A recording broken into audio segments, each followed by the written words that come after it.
వాళ్ళప్పని కాళ్ళ దండం పెడతానే, నువ్వు దిక్కెందుకన్నా. ఈలోగా మా ఆయన వచ్చేస్తాడు, నువ్వు దిగవే. అక్క నీకు నీ పాదం మీద పుట్టుమచ్చనేస్తాను, దిగవే అంత. ఎందుకు నా టేబుల్ మీద కూర్చో, నా టేబుల్ మీద కూర్చో. టైం లేదంటుంది, దిగ. టైం లేదంటే టైం లేదు, నాకు మూడింది అయితే నాకు రావు కాలం వచ్చినట్టు. లైక్ చేయండి. లైక్ చేసిన వల్ల అన్ని వీడియోలు కొన్ని మందికి వెళ్తాయి. సబ్స్క్రైబ్ చేయండి. సబ్స్క్రైబ్ చేసిన వల్ల మీకు పోయేది ఏమీ ఉండదు. 17 సంవత్సరాల క్రితం అనుకుంటాను, నేను విజయవాడలో సేవ చేసేటప్పుడు అప్పుడప్పుడే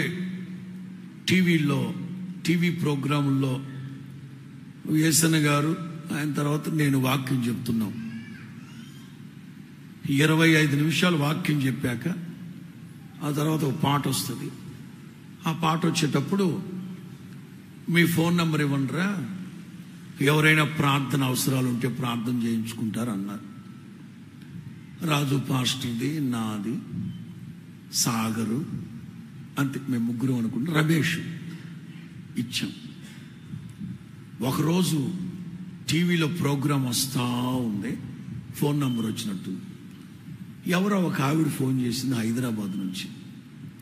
అయ్యగారు వందనాలండి, స్తోత్రాలండి అంది. టీవీ వస్తానే ఉంది, అక్కడ వినబడుతుంది నాకు. అమ్మా, టీవీలో వాక్యం వింటూ వింటూ వింటూ ఫోన్ చేయడం దేనికమ్మా?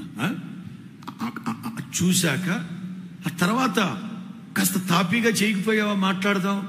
లేదండి, మీరు అర్జెంటుగా ఒక చిన్న ప్రార్థన చేయండి, ఒక చిన్న ప్రార్థన చేయండి ప్లీజ్, అర్జెంటుగా చిన్న ప్రార్థన చేస్తే ఇక నేను ప్లీజ్ అర్జెంటుగా ప్రార్థన చేయండి. కాదమ్మా, ఇంకో 10 నిమిషాల్లో వాక్యం అయిపోద్ది కదా, తర్వాత చేయకపో. కాదండి, ఈలోగా మా ఆయన వచ్చేస్తాడు, ప్లీజ్ త్వరగా ప్రార్థన చేయండి. నాకేమనిపించింది, వాళ్ళ ఆయన ప్రభువుని నమ్ముకోలేదేమో, అన్ని జనుడేమో, ఇవిని రాసి రంపాని ఆడుతున్నాడేమో, అందుకే అర్జెంటుగా ప్రార్థన చేసేయమంటుంది. చేద్దాంలేని, అమ్మా దేనికోసం ప్రార్థన చేయమంటారు అన్నాను. మీరు అర్జెంటుగా చేయండి పాస్టర్ గారు, మీరు అర్జెంటుగా చేస్తే నేను ఇక మీరు అర్జెంటుగా. అదేనమ్మా, ఏమిటి అంత అర్జెంట్ ఏమిటి? దేనికోసం ప్రార్థన చేయమంటారు? అదే మీలాంటి పరిశుద్ధులు ప్రార్థన చేస్తే తిన్నగా నేను స్వర్గానికి వెళ్తానన్న ఒక అమూల్యమైన నమ్మకం నాకు. ఎందుకు స్వర్గానికి? అసలు ఏం చేస్తున్నావు ఇప్పుడు అన్నా. ఆల్రెడీ టేబుల్ మీద ఎక్కేస్తున్నాను పాస్టర్ గారు.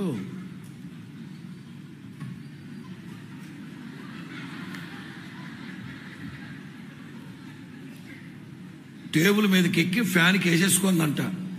టీవీ చూస్తూ చూస్తూ చూస్తూ ఫోన్ నంబర్ కనబడితే నాకు ఫోన్ చేసింది. మీరు సేవకులు, ప్రతిష్ఠింపబడ్డవాళ్ళు, మీరు కనుక చేస్తే ఎక్కడ ఆటంకాలు, ట్రాఫిక్ లేకుండా నేను త్వరగా చేయండి, లోకం మా ఆయన వచ్చేస్తారు, త్వరగా చేయండి అంది.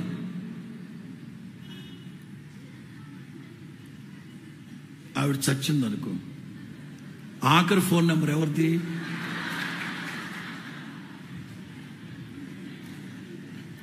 వాళ్ళప్పని కాళ్ళ దండం పెడతానే, నువ్వు దిక్కెందుకన్నా. ఈలోగా మా ఆయన వచ్చేస్తాడు, నువ్వు దిగవే. అక్క నీకు నీ పాదం మీద పుట్టుమచ్చనేస్తాను, దిగవే అంత. ఎందుకు నా టేబుల్ మీద కూర్చో, నా టేబుల్ మీద కూర్చో. టైం లేదంటుంది, దిగ. టైం లేదంటే టైం లేదు, నాకు మూడింది అయితే నాకు రావు కాలం వచ్చినట్టున్నాయి. కూర్చో, నువ్వు ఎందుకు చేసుకోవాలనుకుంటున్నావు అంటే, మా ఆయనకి తెలియకుండా చాలా అప్పులు చేశాను, అప్పుల వాళ్ళందరూ మా ఆయనకి చెప్పేస్తాను అంటున్నారు. ఆడితో కనుక చెప్తే పొడిస్తే గడ్డ పలుగుతో పొడి చంపేస్తాడు నన్ను, నేను చచ్చిపోతాను. నేను కొంచెం నిదానించి, నేను ఒక చిన్న మాట అడుగుతానమ్మా, చెప్పు, అడగండి. మీ సొంతూరు ఎక్కడ? కృష్ణా జిల్లా. ఎంతమంది పిల్లలు? 2 పిల్లలు. హైదరాబాద్ ఎందుకు వెళ్ళారు? బ్రతుకు తెరువు లేక హైదరాబాద్ వచ్చాం. ఓకే, ఏం జరిగింది అసలు? హైదరాబాద్ వచ్చిన ప్రారంభ దినాల్లో మా ఆయన రెక్కలు మొక్కలు చేసి సంపాదించినట్లుగా తీసుకొచ్చి నాకు ఇచ్చాడు.